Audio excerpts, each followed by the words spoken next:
जंगल की रहस्यमयी घटना। गांव के पास ही एक घना जंगल था जिसमें तरह तरह के जानवर रहते थे।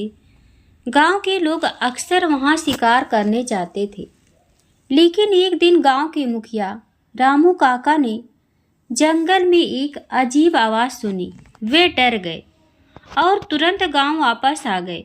उन्होंने गांव वालों को बताया कि उन्होंने जंगल में एक भयानक चीख सुनी है। गांव के लोग पहले तो हंसे, लेकिन जब कुछ और लोगों ने भी वही आवाज़ सुनी तो सब चिंतित हो गए। गांव में चर्चा होने लगी कि जंगल में कोई रहस्यमयी शक्ति है। कुछ लोग ने इसे भूत प्रेत का नाम दिया, तो कुछ ने इसे कोई बड़ी जंगली जानवर बताया। नमस्कार दोस्तों, आपका हमारे YouTube channel golden word voice 1M पर स्वागत है। हम आपको एक रोमांचक कहानी सुनाने जा रहे हैं, जो बहुत प्रेरणादायक कहानी है। यह कहानी सुनाने के बाद आपको डर खत्म हो जाएगा। जंगल के बीचों बीच एक छोटा सा गांव था, जो चारों ओर से हरे भरे पेड़ों से घिरा हुआ था। इस गांव का नाम था सुकूनपुर। गांव के लोग बेहद शांत और मिलनसार थे, लेकिन एक दिन गांव में एक अजीब घटना घटी, जिसने सबको चौंका दिया। गांव के पास ही बहुत बड़ा घना जंगल था, जिसमें तरह तरह के जानवर और पशु रहते थे। गांव के लोग अक्सर वहां शिकार करने जाया करते थे। एक दिन गांव के मुखिया रामू काका ने जंगल में जा रहे थे और उन्हें एक अजीब सी आवाज़ सुनाई पड़ी। वे डर गए और तुरंत गांव वापस आ गए। उन्होंने गांव वालों को बताया कि उन्होंने जंगल में एक भयानक आवाज़ सुनी। गांव के लोग रामू काका के ऊपर पहले तो हंसे, लेकिन जब कुछ और लोगों ने भी वही आवाज़ें सुनी तो सब चिंतित हो गए। गांव के लोगों में चर्चा होने लगी कि जंगल में कोई रहस्यमयी शक्ति है।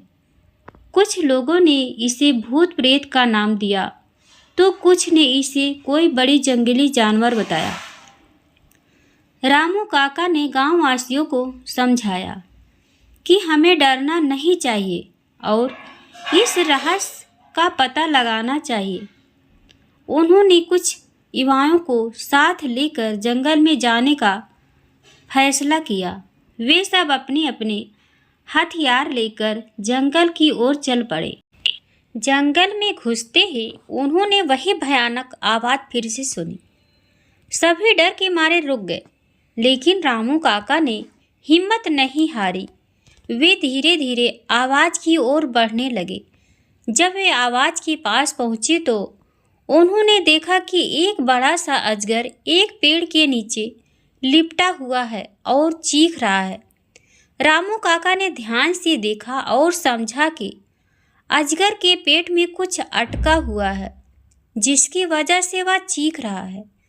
रामू काका ने गांव के युवाओं को इशारा किया और सबने मिलकर अजगर को शांत किया। उन्होंने देखा कि अजगर एक हिरण को निगल लिया है।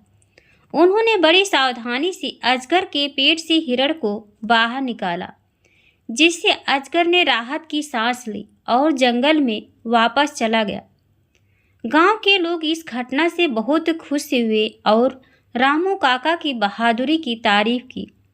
इस घटना के बाद गांव में फिर कभी ऐसी अजीब आवाज़ नहीं सुनी गई। गांव के लोग इस घटना से सीख गए कि किसी भी समस्या का समाधान डर से नहीं, बल्कि हिम्मत और समझदारी से किया जा सकता है। इस घटना ने गांव वालों के दिलों में एक नई उमंग और विश्वास जगाया। उन्होंने समझा कि किसी भी रहस्यमयी घटना का सामना करने के लिए एकता और धैर्य की ज़रूरत होती है। रामू काका की बहादुरी और युवाओं की मदद से गांव में शांति लौट आई। इस घटना के बाद गांव के लोग और उन्हें भी ज़्यादा एकजुट हो गए। उन्होंने जंगल में जाने से पहले एक टीम बनाने का नियम बना लिया। ताकि कोई भी ऐसी घटना फिर से ना हो सके। गांव के बच्चों ने भी इस घटना से बहुत कुछ सीखा। वे अब समझ गए कि डर कर भागने से समस्या हल नहीं होती, बल्कि मिलजुल कर और समझदारी से काम करने से हर मुश्किल का हल निकल सकता है। कुछ महीनों बाद गांव में एक और घटना घटी। एक दिन गांव के किनारे पर कुछ अजनबी लोग आए। वे लोग बहुत भूखे और थके हुए लग रहे थे। गांव वाले ने उनसे बात की और पता चला कि वे लोग अपने गांव से भटक गए हैं और घर वापस जाने का रास्ता ढूंढ रहे हैं। गांव वालों ने उन अजनबियों की मदद करने का फैसला किया। उन्होंने उन्हें खाना खिलाया और आराम करने के लिए जगह दी। अगले दिन रामू काका और कुछ युवा उन अजनबियों को उनके गांव तक पहुंचाने के लिए तैयार हो गए। रास्ते में एक बार फिर से वे जंगल से होकर गुजरे।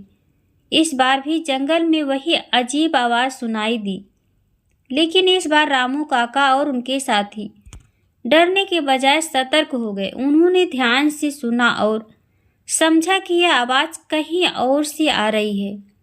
वे आवाज़ की दिशा में बढ़े और देखा कि एक पेड़ पर एक पक्षी का घोंसला है और उसमें फंसा हुआ एक छोटा चिड़िया चीख रहा है। रामू काका और उनके साथियों ने मिलकर उस चिड़िया का घोंसले से बाहर निकाला और उसे आज़ाद किया।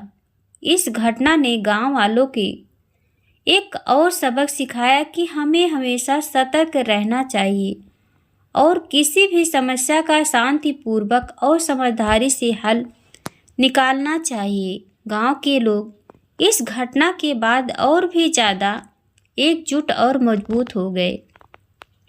उन्होंने एक दूसरे की मदद करने और हर समय का हल मिलाकर निकालने का संकल्प लिया। सुकूनपुर गांव एक मिसाल बन गया कि कैसे एकता, धैर्य और हिम्मत से किसी भी मुश्किल का सामना किया जा सकता है। इस कहानी से हमें यह सीख मिलती है कि डरकर भागने से बेहतर है मिलकर हर मुश्किल का डटकर सामना करना। मेरे प्यारे दोस्तों, अगर आपको यह वीडियो अच्छी लगी हो तो कमेंट बॉक्स में राधे कृष्ण जरूर लिखें और वीडियो को लाइक कर चैनल को सब्सक्राइब जरूर कर लें, जिससे हर वीडियो का नोटिफिकेशन आपके पास सबसे पहले पहुंचे। वीडियो देखने के लिए आप सभी का बहुत बहुत धन्यवाद।